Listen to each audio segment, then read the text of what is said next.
رسول اللہ صلی اللہ علیہ وسلم نے فرمایا ان فی الجنۃ لساعة لا يوافقها عبد مسلم قائم يصلي يسأل الله خيرا الا اعطاه اياه۔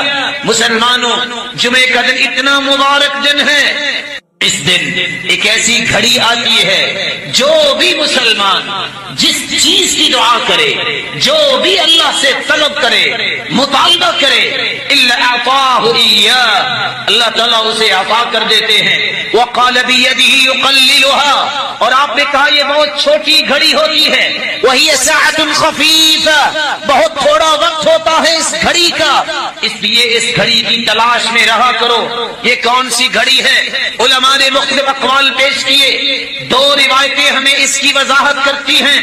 ایک روایت بتاتی ہے اس گھڑی کا وقت ہی ما بین ان یجلس الامام الى ان تقضى الصلاة، جب خطیب خطبہ دینے کے لیے منبر پہ آتا ہے اس وقت سے لے کر جب تک نماز ختم نہیں ہو جاتی، اس کے درمیان جتنا وقت گزرتا ہے یہ وقت اتنا مبارک ہے، جو بھی مانگو اللہ اسے قبول فرماتے ہیں۔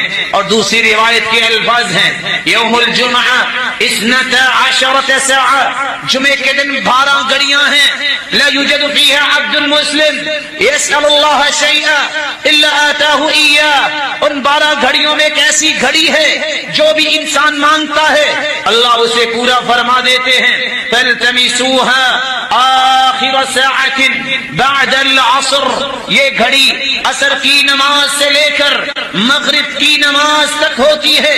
دوسری روایت کے لفظ ہیں بعد العصر الى غیبوبۃ الشمس، عصر کی نماز کے بعد سے لے کر جب تک سورج کی ٹکیا غروب نہیں ہو جاتی اس وقت تک یہ مبارک گھڑی رہتی ہے۔ یہی وجہ ہے ابو ہریرہ رضی اللہ تعالی عنہ اور عبداللہ بن سلام رضی اللہ تعالی عنہ اور امام احمد بن حنبل رحمۃ اللہ علیہ کہا کرتے تھے کہ یہ عصر سے لے کر مغرب تک کا وقت بڑا ہی مبارک ہوتا ہے۔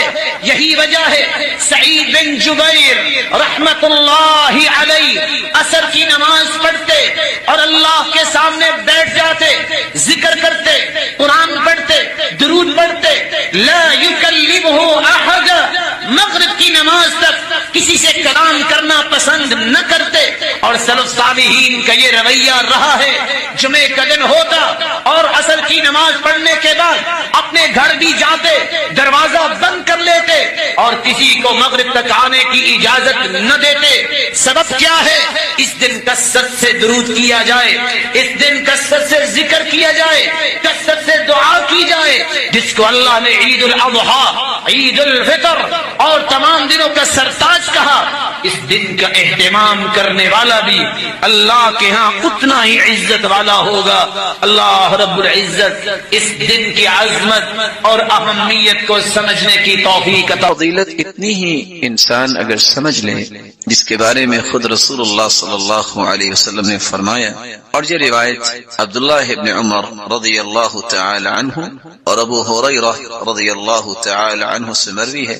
اس صحیح مسلم کی 865 نمبر روایت ہے لَيَنْتَهِيَنَّ أَقْوَامٌ عن ودعهم الجمعات، لوگ جمعہ چھوڑنے کے جرم کو چھوڑ دیں، او لیختمن اللہ علی قلوبہم، وگرنہ اللہ تعالیٰ ان کے دلوں پر مہر لگا دیں گے، ثم لیکونن من الغافلین، پھر ان کی زندگی غافلوں کی زندگی ہو جائے گی۔ اور ایک دوسری روایت کے الفاظ یہ ہیں من ترک 3 جمع متہاونا، جو شخص 3 جمعے سستی کرتا ہوا چھوڑ دیتا ہے، طبع اللہ علی قلبی، اللہ تعالی اس کے دل پر مہر لگا دیتے ہیں۔ رسول اللہ صلی اللہ علیہ وسلم نے جمعے کی فضیلت کے متعلق فرمایا، سیدنا ابو ہریرہ رضی اللہ تعالی عنہ سے مروی ہے کہ اللہ رب العزت کے پیارے پیغمبر نے صحابہ کرام کو اس بات کی خوشخبری دی اور فرمایا،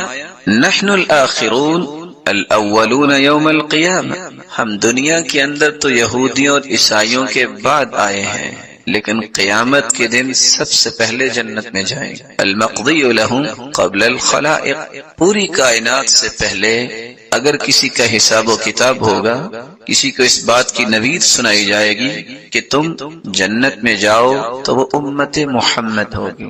صحیح مسلم کی 856 نمبر روایت اور صحیح بخاری کی 876 نمبر روایت میں رسول اللہ صلی اللہ علیہ وسلم کا فرمان ہے، اضل اللہ عن الجمعۃ من کان قبلنا، ہم سے پہلے یہودی تھے، عیسائی تھے، لیکن وہ گمراہ ہو گئے جمعے کے متعلق۔ فکان للیہود یوم السبت، یہودی ہفتے کے دن کو مقدس سمجھتے، وکان للنصارى یوم الاحد، اور عیسائی اتوار کے دن کو مقدس سمجھتے۔ فجاء اللہ بنا، پھر اللہ تعالیٰ نے ہمیں نعمت سے نوازا، فہدانا اللہ لیوم الجمعہ، اللہ نے ہمیں جمعے کی نعمت سے نوازا۔ فجعل الجمعہ والسبت والاحد، تو اللہ نے ترتیب ہی یہ بنوا دی، جمعہ پھر اس کے بعد ہفتہ اور اتوار۔ وکذالک ہم تبع لنا یوم القیامہ، اسی طرح قیامت کے دن وہ ہمارے پیچھے ہی ہوں گے۔ نحن الآخرون من اہل الدنیا والاولون یوم القیامہ، ہم آئے تو ان کے بعد ہیں، لیکن قیامت کو سب سے پہلے حساب و کتاب ہوگا اور جنت میں جائیں گے۔ رسول اللہ صلی اللہ علیہ وسلم نے یہاں تک فرمایا، جمعہ کا دن ایک ایسا مبارک دن ہے، اس سے مبارک دن سال کا کوئی دن نہیں سوائے رمضان کے اور ذی الحجہ کے پہلے 10 دن اور محرم کے۔ اور لفظ وہاں کیا ہے؟ خیر یوم طلعت علیہ الشمس یوم الجمعہ، جمعے کا دن ایسا مبارک دن ہے، سال میں جب بھی سورج نکلتا ہے سب سے زیادہ خیر والا دن جمعے کا دن ہے۔ اس کی وجہ فیہ خلق آدم، اللہ تعالیٰ نے اسی دن آدم علیہ السلام کو پیدا کیا۔ وفیہ ادخل الجنہ، اور جمعے کے دن ہی اللہ رب العزت نے آدم کو جنت میں داخل فرمایا۔ وفیہ اخرج منہا، اور جمعے کے دن ہی جنت سے زمین پر اتارے گئے، نکالے گئے۔ ولا تقوم الساعۃ الا فی یوم الجمعہ، اور قیامت بھی جمعے کے دن ہی آئے گی۔ سنن ابی داود کے الفاظ یہ ہیں، وفیہ اہبط، آدم علیہ السلام کو زمین پر بھی اللہ نے اتارا تو جمعے کے دن۔ وفیہ تیب علیہ، اور جمعے کے دن ہی اللہ تعالیٰ نے آدم علیہ السلام کی توبہ کو قبول فرمایا۔ وفیہ مات، اور جمعے کے دن ہی اللہ کے پیغمبر آدم علیہ السلام فوت ہوئے۔ وفیہ تقوم الساعہ، اور جمعے کے دن ہی قیامت قائم ہوگی۔ اور ساتھ یہ فرمایا، وفیہ ساعۃ لا یصادفها عبد مسلم وهو يصلي يسأل اللہ حاجته الا اعطاه، اس دن ایک ایسی مبارک گھڑی ہے، اس مبارک گھڑی میں جو بھی دعا کی جائے اللہ تعالیٰ اس دعا کو رد نہیں کرتا۔ رسول اللہ صلی اللہ علیہ وسلم نے یہاں تک فرمایا، اور یہ سنن ابن ماجہ کی روایت ہے 1084 نمبر، کہ دنوں میں سرتاج دن، سید دن جمعے کا دن ہے۔ ان یوم الجمعہ سید الایام واعظمها عند اللہ، جمعے کا دن تمام دنوں کا سید ہے، سرتاج ہے، اور وہ اللہ کے ہاں بڑی ہی عظمت والا دن ہے۔ وهو اعظم عند اللہ من یوم الاضحى ویوم الفطر، بلکہ فرمایا کہ عید الفطر اور عید الاضحیٰ سے بھی زیادہ عظمت والا دن۔ فیہ 5 خصال، اس میں 5 ایسی خصلتیں ہیں۔ خلق اللہ فیہ آدم، اس دن اللہ تعالیٰ نے آدم کو پیدا کیا۔ واہبط فیہ آدم الی الارض، اور اسی دن اللہ نے زمین کی طرف آدم کو اتارا۔ وفیہ توفى اللہ آدم، اور اسی دن اللہ تعالیٰ نے آدم کی روح قبض کی۔ وفیہ ساعۃ لا يسأل اللہ فیہا العبد شیئا الا اعطاہ ما لم يسأل حراما، چوتھی خصلت جمعے کے دن کی یہ ہے کہ ایک ایسی مبارک گھڑی ہے جو بھی انسان اللہ سے طلب کرے اللہ رب العزت اسے عطا کر دیتے ہیں۔ وفیہ تقوم الساعہ، اور 5ویں خصلت اسی دن قیامت قائم ہوگی۔ ما من ملک مقرب ولا سماء ولا ارض ولا ریاح ولا جبال ولا بحر الا وهن يشفقن من يوم الجمعہ، فرشتے، آسمان اور زمین، ہوائیں اور پہاڑ اور سمندر اس دن سے خوف کھاتے ہیں کہ اس دن قیامت قائم ہوگی۔ رسول اللہ صلی اللہ علیہ وسلم نے جہاں اس کو دنوں کا سرتاج کہا وہاں یہ لفظ بھی صحابہ کرام کو بیان کیے، ان من افضل ایامکم یوم الجمعہ، یہ افضل ترین دن ہے۔ بقیہ چیزوں کو بیان کرتے ہوئے آپ نے یہ بھی فرمایا فَأَكْثِرُوا عَلَيَّ مِنَ الصَّلَاةِ فِي، جمعے کے دن تم کثرت سے درود پڑھا کرو، فَإِنَّ صَلَاتَكُمْ مَعْرُوضَةٌ عَلَيَّ، کیونکہ تمہارا سلام مجھے پہنچایا جائے گا۔ رسول اللہ صلی اللہ علیہ وسلم کے صحابہ نے سوال کر دیا کہ ہم اگر درود پڑھیں گے تو آپ کے پاس کیسے پہنچے گا؟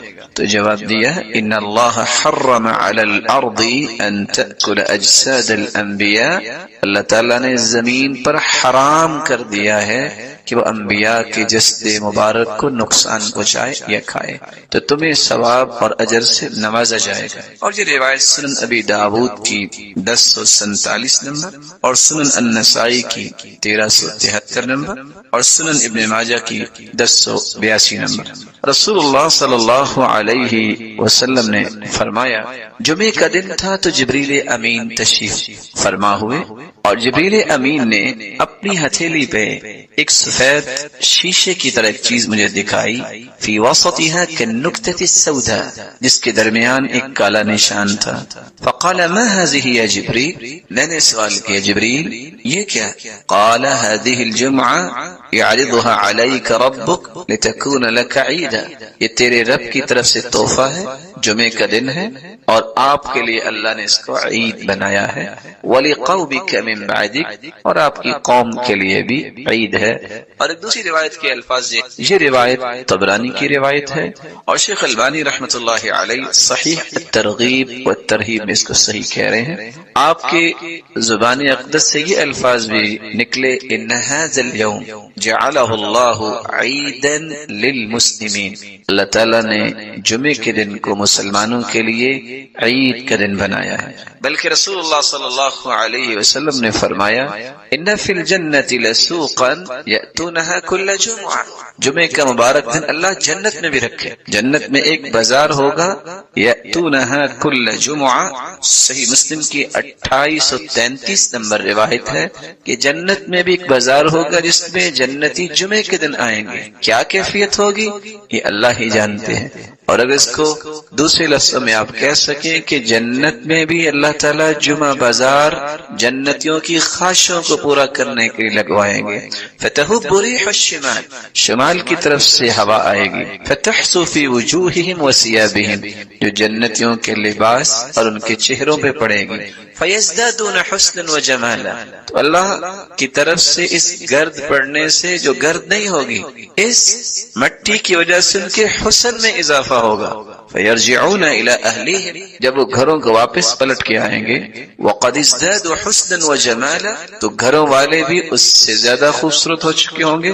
فیقول لهم اہلوہم، تو وہ کہیں گے گھروں والے واللہ لقد ازددتم بعدنا حسنا وجمالا، اللہ کی قسم تم تو ہمارے بعد اور زیادہ حسن میں ہو گئے ہو۔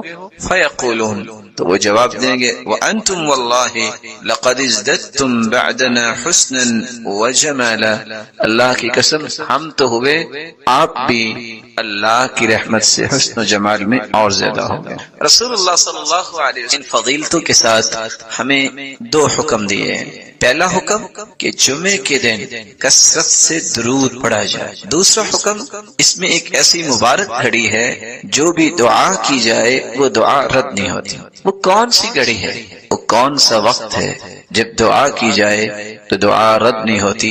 سیدنا ابو ہریرہ روایت کرتے ہیں، اور یہ صحیح بخاری کی 935 نمبر اور صحیح مسلم کی 852 نمبر روایت ہے، ان فی الجمعۃ لساعہ، جمعے کے دن ایک ایسی گھڑی ہے، لا یوافقها عبد مسلم قائم یصلی، جو بھی شخص اس گھڑی کو پا لیتا ہے اس حالت میں کہ وہ نماز پڑھ رہا ہے، یسأل اللہ خیرا الا اعطاہ ایاہ، اللہ تعالیٰ اس کو ہر وہ چیز عطا کر دیتے ہیں جس کا بندہ مومن سوال کرتا ہے۔ اور ایک روایت میں آتا ہے وہی الساعۃ خفیفہ، یہ بہت تھوڑا سا وقت ہوتا ہے۔ علماء نے اس وقت کے متعلق دو روایتوں سے استدلال لیا ہے۔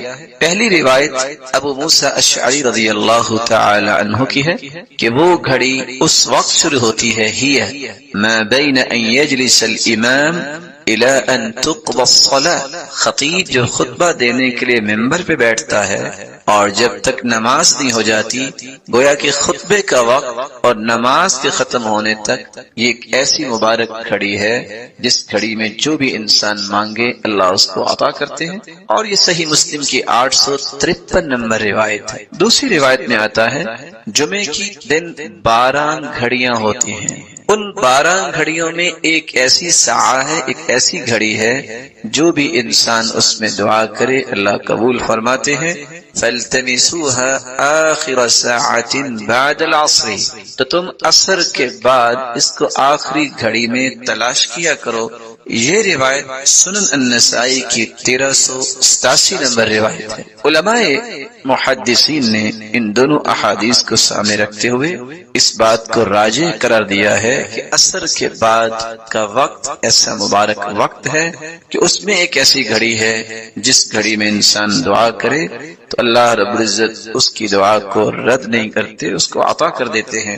یہی وجہ ہے کہ بہت سارے نیک لوگ عصر کی نماز کے بعد جمعے کے دن اپنے گھر کا دروازہ بند کر، پاک و ہند میں جب قرآن و سنت کی ترویج ہوئی ہے ہندوستان کے اندر، اس وقت تو پاکستان مستقل الگ ایک وطن نہیں بنا تھا، تو وہاں لوگ جو حدیث پڑھانے والے ایسے تھے جو اس بات کا اہتمام کرتے ہوئے عصر کے بعد کسی کو ملنا پسند نہ کرتے، کہتے یہ وقت ہے دعا کا، یہ وقت ہے درود کا، یہ وقت ہے اللہ سے اپنے مطالبات قبول کروانے کا۔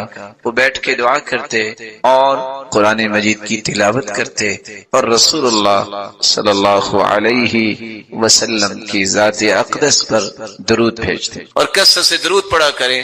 کہتے ہیں بس مولویوں کو تو کام کو نہیں ہے، تو یہ ہمیں کہتے ہیں کہ ہم بھی اس دن یہی کام کریں۔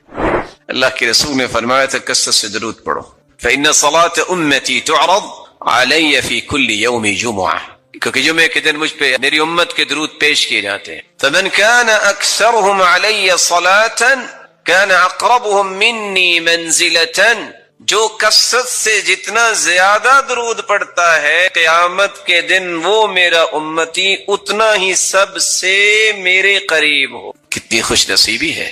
کچھ لوگ کہتے ہیں کہ یہ جو قرآن و سنت کی بات کرتے ہیں نا، جن کو اہل حدیث کہتے ہیں، یہ تو درود کے نعوذ باللہ منکر ہے۔ منکر نہیں کہتے، منکر کہتے ہیں، کیونکہ ان بیچاروں کو یہ نہیں پتا ہوتا کہ منکر اور منکر میں بھی کیا فرق ہے۔ جبکہ کتاب و سنت کو سمجھنے والے کیا کہتے ہیں کہ ساری زندگی دعا کرتے رہو، اگر تم درود نہ پڑھو وہ دعا قبول ہونا تو دور کی بات، وہ دعا تو آسمانوں تک چڑھتی نہیں ہے۔ کوئی پوچھے تو صحیح نا ہم سے کہ ہمارا موقف کیا ہے، خود سے ہی بات بنا کے کہہ دیں کہ قرآن و سنت کو ماننے والے ایسا کہتے ہیں۔ ہم تو نہیں ایسا کہتے، ہم تو کہتے ہیں دنیا میں سب سے بڑا خوش نصیب ہی وہ ہے جو اللہ کے ذکر کے بعد سب سے زیادہ درود پڑھتا ہے۔ رسول اکرم صلی اللہ علیہ وآلہ وسلم نے اسی لیے صحابہ کرام سے کہا تھا من صلی علیہ او سأل لی الوسیلہ حقت علیہ شفاعتی یوم القیامہ، جو شخص درود پڑھتا ہے اور پھر میرے لیے وسیلہ طلب کرتا ہے، قیامت کا دن ہوگا میں اس امتی کی شفاعت کروں گا، سفارش کروں گا۔ صحیح ترغیب کی روایت 1668 رسول اللہ صلی اللہ علیہ وسلم نے فرمایا اولی الناس بی یوم القیامہ اکثرهم علی صلاة، قیامت کے دن سب سے پیارا اور قریبی میرے وہ ہوگا جو سب سے زیادہ مجھ پہ درود بھیجنے والا۔ بلکہ اللہ کے رسول صلی اللہ علیہ وسلم نے فرمایا تھا ابخل الناس من ذکرت عنده فلم يصلی علی، بخیل تو دنیا میں بہت ہیں لیکن سب سے بڑا بخیل کسی نے دیکھنا ہے تو وہ ہے جس کے پاس میرا تذکرہ ہو اور پھر وہ درود نہ بھیجے۔ یہاں رک کے میں ایک گزارش کروں گا بڑوں سے بھی اور چھوٹوں سے۔ کچھ تو اللہ کے رسول کے دشمن ہیں کافر، کچھ ایمان لانے کے باوجود بھی دشمنی کرتے ہیں کیونکہ اللہ کے رسول کی بات نہیں مانتے اور آپ کے وزیروں اور مشیروں کو برا بلا کہتے ہیں، یہ بھی دشمنی ہے اللہ کے رسول۔ اور کچھ لوگ چاہتے نہ چاہتے بھی بخیلی کر جاتے ہیں اور بخل کرنے والوں کے صف میں کھڑے ہو جاتے ہیں اور اپنے آپ کو نیک بھی کہتے ہیں۔ آپ پوچھیں گے وہ کیسے؟ اپنا نام آئے گا تو 4 سابقے 4 لاحقے، ایم اے پاس ہے، بی اے پاس ہے، اور یہ ماسٹر کیا ہے، یہ ایم فل کیا ہے، پی ایچ ڈی کی ہے۔ اس کے بغیر نام لکھنا بولنا سننا پسند ہی نہیں ہے۔ سرتاج رسول صلی اللہ علیہ وسلم کا نام آئے گا تو کیا ڈال دیں گے؟ صاد، بخیل ہے۔ تیری زبان کی سب سے بڑی سعادت یہ ہے، تیرے قلم کی سب سے بڑی سعادت یہ ہے، اس زبان کی نوک پہ بھی آئے محمد الرسول اللہ صلی اللہ علیہ وسلم۔ اس سے بڑی سعادت کیا ہے قلم کی؟ وہ ساری دنیا کی باتیں لکھ لے، اللہ کے ذکر کے بعد محمد مصطفیٰ کا نام آئے تو صلی اللہ علیہ وسلم نہ کہے، سعادت کیسے؟ خوش بختی ہے۔ تو میں بات اگلی کرنے سے پہلے ایک وعدہ لینا چاہوں گا، اور اگر اس وعدے پہ ہم سب پختہ ہو جائیں تو آج کی مجلس اس کا فائدہ ثابت ہو جائے گا۔ کون ہے جو آج کے بعد جب بھی لکھے گا وہ صاد یا صلعم نہیں لکھے گا بلکہ پورا لکھا کرے گا صلی اللہ علیہ وسلم؟ کون کون وعدہ کرتا؟ آپ اہل علم ہیں، آپ کو ان باتوں کا خیال کرنا چاہیے۔ کچھ لوگ سارا کچھ لکھیں گے، بسم اللہ الرحمن الرحیم نہیں لکھیں گے، 786 لکھ دیں گے۔ ان مسکینوں سے پوچھو 786 بنتا کیسے ہے؟ ابجد حوض حقی کو بھی نکالیں تو 786 بنا کے دکھائے۔ عادات کا علم جو ہے اس میں بھی دیکھیے۔ پھر اللہ عز و جلال کے نام میں بخل، دنیا میں کسی سے محبت ہو تو اس کے تذکرے نہیں زبان پہ ختم ہوتے، تو رب تعالی جو خالق و مالک ہے اس کا نام مبارک لیتے وقت جو کہے کہ 786، یہ وہ رویے ہیں جو بتاتے ہیں کہ اللہ عز و جلال کی عظمت سے متعارف شخص نہیں ہے یہ۔ آپ صلی اللہ علیہ وسلم نے فرمایا، صحیح ترغیب کی روایت ہے 1675، کل دعاء محجوب حتی یصلی علی محمد، ہر دعا روک دی جاتی ہے، وہ پہنچتی نہیں آسمانوں تک جس میں درود نہیں ہوتا۔ بلکہ حسین ابن علی کی روایت ہے صحیح ترغیب کی 1681، من ذکرت عنده فخطئ الصلاة علی خطئ طریق الجنہ، جس شخص کے پاس اللہ کے رسول صلی اللہ علیہ وسلم کا تذکرہ کیا جائے وہ درود پڑھنا بھول جائے، وہ درود پڑھنا بھولا نہیں، جنت کا راستہ بھول گیا ہے۔ یہ ہمارا موقف ہے، اس پہ کوئی اشکال ہے تو کوئی بتائے۔ ہمارا تو موقف ہے دعا ہی قبول نہیں ہوتی، دعا چڑھتی نہیں ہے، وہ جنت کا راستہ ہی بھول جاتا ہے۔ کون کہتا ہے کہ قرآن و سنت کی بات کرنے والے درود کے منکر ہے؟ یہ صرف حاسد اور ناقد جو ہے جس کے پاس کوئی دلیل نہیں بنتی تو پھر وہ تانے دیتا ہے۔ تان و تشنیع کرنے والے کبھی بھی فلاح نہیں پاتے۔ اللہ کے رسول صلی اللہ علیہ وسلم پر درود بھیجنا یہ ہر مسلمان کی سب سے بڑی سعادت ہے اللہ ذو جلال کے ذکر کے بعد۔ آپ صلی اللہ علیہ وآلہ وسلم کی محبت کا یہ تقاضا کہ آپ پر درود پڑھا جائے، اس کے بارے میں ایک ضروری بات سمجھنے والی ہے۔ کتنے لوگ ترجمہ کرتے ہیں ان اللہ وملائکتہ یصلون علی النبی، ان اللہ وملائکتہ، بے شک اللہ ذو جلال اور اس کے فرشتے، یصلون علی النبی، وہ نبی پر درود بھیجتے ہیں۔ یہ ترجمہ ٹھیک نہیں ہے۔ یا ایھا الذین آمنوا صلوا علیہ وسلموا تسلیما، اے مومنو تم بھی درود پڑھو۔ لفظ صلاۃ جب اس کی نسبت اللہ ذو جلال کی طرف کی جائے، ویسے تو صلاۃ کے 18 معنی ہیں عربی زبان، لیکن جب یہ کہا جائے صلی اللہ، اس کا مطلب ہوتا ہے اللہ ذو جلال رحمتوں کی برکھا برسائیں گے، تعریف کریں گے۔ ابو امامہ الباہلی رضی اللہ تعالی عنہ فرماتے ہیں رآنی النبی صلی اللہ علیہ وسلم وانا احرک شفتی، آپ صلی اللہ علیہ وسلم نے مجھے دیکھا کہ میں جب بیٹھا ہوتا تو میرے ہونٹ حرکت کرتے۔ پوچھا یا ابا امامہ بأي شيء تحرك شفتيك، یہ آپ کی ہونٹ حرکت کرتے مجھے نظر آتے ہیں، کیا پڑھتے ہو؟ قال اذکر اللہ، اللہ کے رسول آپ نے تو فرمایا تھا کہ نجات ملتی اس کو ہے دنیا کی مصیبتوں اور دکھوں اور غموں سے، اور اسی طرح قبر اور حشر سے جو کثرت سے ذکر کرتا ہے۔ فرمایا الا اخبرک باکثر بافضل من ذکرک باللیل والنہار، ابو امامہ تم 24 گھنٹے ذکر کرتے رہو دن اور رات، اس سے بھی اچھا اور اس سے بھی افضل ذکر جو 24 گھنٹوں کے اذکار سے بھی زیادہ اجر کا باعث ہے، زیادہ افضل ہے، میں تمہیں نہ بتا دوں؟ کہا اللہ کے رسول اور کیا چاہیے؟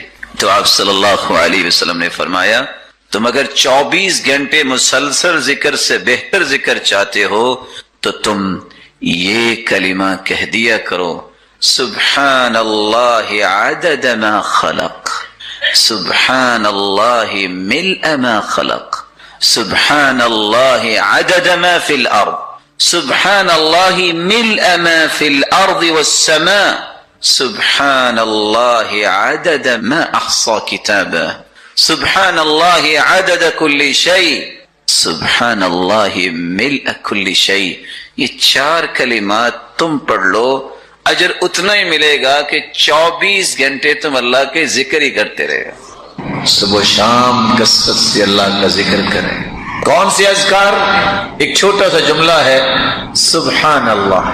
حدیث کہتی ہے کہ اگر کوئی شخص 100 مرتبہ سبحان اللہ کہہ دے، اللہ اسے 100 غلام آزاد کرنے کا اجر عطا کر دیں گے۔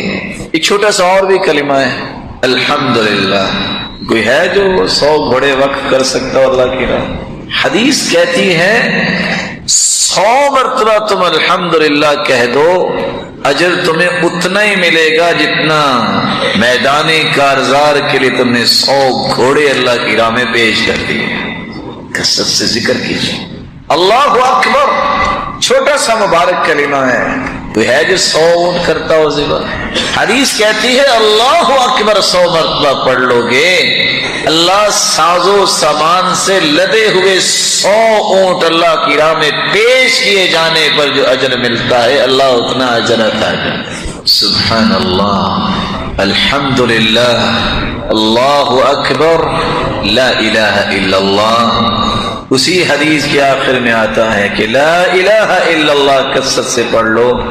جتنے ہم بیٹھے ہیں اللہ آپ سب کو عزت دے، سلامت رکھے۔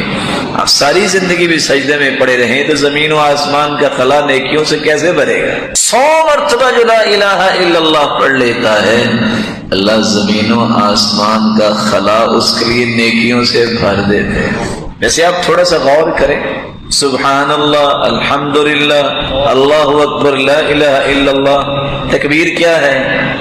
اللہ اکبر، اللہ اکبر، لا الہ الا اللہ، واللہ اکبر، وللہ الحمد۔ وہی 4 کلمے، وہی 4 کلمے ہیں جن کی آج اہمیت مسلمان سمجھتا نہیں ہے۔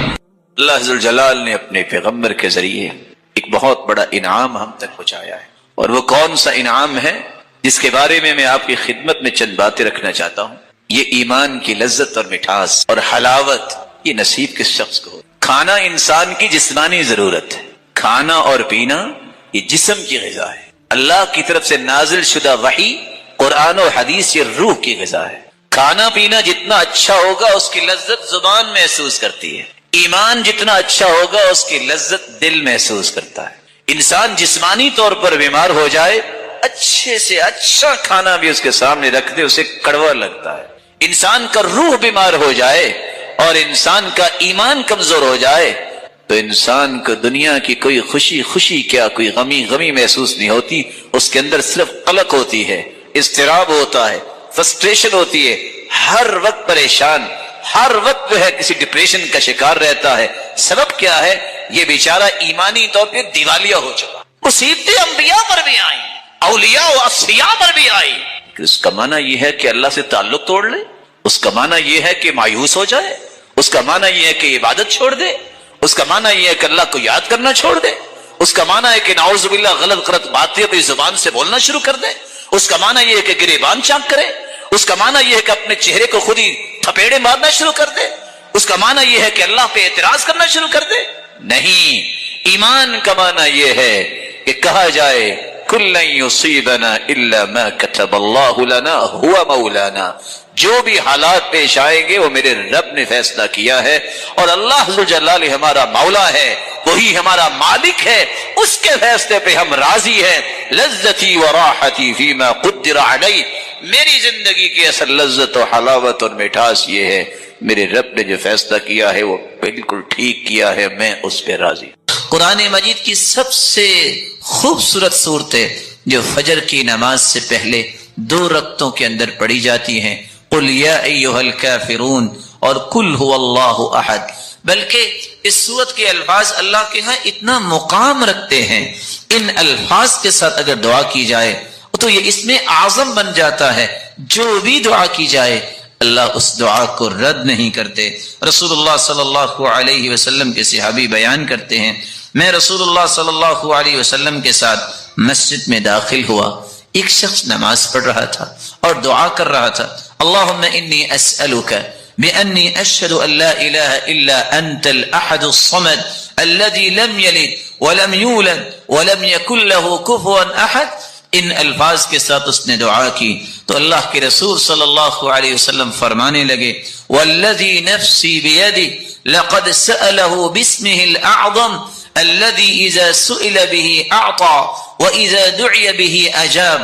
اس ذات کی قسم جس کے ہاتھ میں میری جان ہے، اس شخص نے اسم اعظم کے ساتھ دعا کی، اور جو ان کلمات کے ساتھ دعا کرتا ہے، جو بھی سوال کرتا ہے اللہ رب العزت اسے عطا کر دیتے ہیں، جو بھی دعا کرتا ہے اللہ رب العزت اس کی دعا کو قبول فرماتے ہیں۔